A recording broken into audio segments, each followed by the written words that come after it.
Hello, hi, welcome back to my channel, welcome back. Today I'm going to be reviewing episode 7, I think, of Haikyuu, and guys, this episode was just a lot of feelings, a lot of emotions going on, and not necessarily good emotions, so let's start. In this episode, it is amazing because we get to see some Suga Mama action.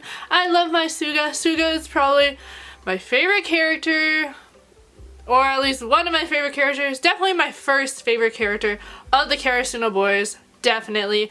And it was really amazing because we really got to see Suga shine a little bit in this episode.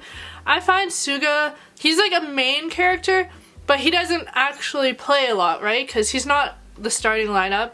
It's usually Kageyama. Kageyama's the setter, and Suga, unfortunately, is also a setter, so he doesn't come in as much. He comes in for like pinch setting moments, kind of, I don't know, just to give Kageyama a break, so we don't get to see him play as much. In this episode, we get to see him play, and he steps in for Kageyama, and oh man, my little Suga did a good thing. It was great. So it seems like Suga has been training, and he has trained himself to spike, and in this episode we see that. We see Nishinoya kind of do a leaping libero setter move thing, and everyone actually goes forward to do a synchronized attack, and we're like, oh my gosh, and then guess who spikes it? Suga!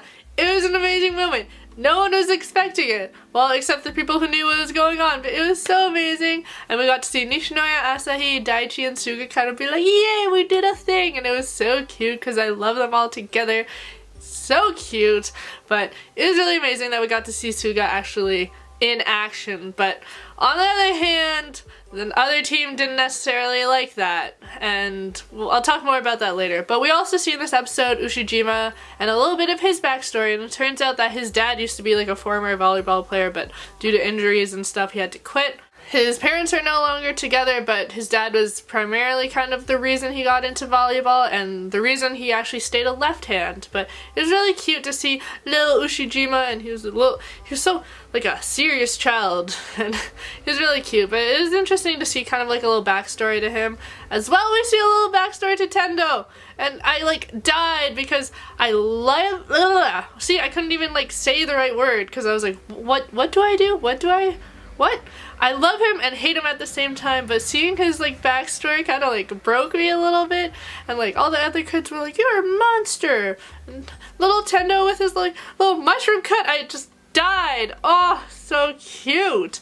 And none of the kids wanted to play with him, but then we see Tendo block them and be like, that was the first time like I saw a face like that, and I knew that I didn't want that to be my last time. And then we have a flash to the episode, and Suga's making the same horrible face, like heartbreaking face, and you're like, why you gotta break Suga like that? Why can't you break someone else? Suga's my precious baby. But yeah, so in this episode, it is the 5th set. Each team has 2 sets, so this is like the final set, I guess. Is that how it works? Do they have to get like 2 more, or is this the final set? Eek. Anyways, its tensions are high, and Karasuno starts out strong, but then Ushijima gets up to serve, and he kind of goes ham. And apparently he's getting into it, and you're like, oh my gosh, Ushijima, no, this is not the time. But it was a really good episode. We even see some more Iwa-chan and Oikawa have a little talk. Everyone's pretty much talking about whether or not Suga's gonna make or break the team kind of thing. Like, do they need Kageyama? But Suga seems to be doing a good job so far. But all that, of course, has to be ruined because Ushijima is deciding to play seriously now or something, and then Tendo just wants to ruin everyone, but Suki gets injured.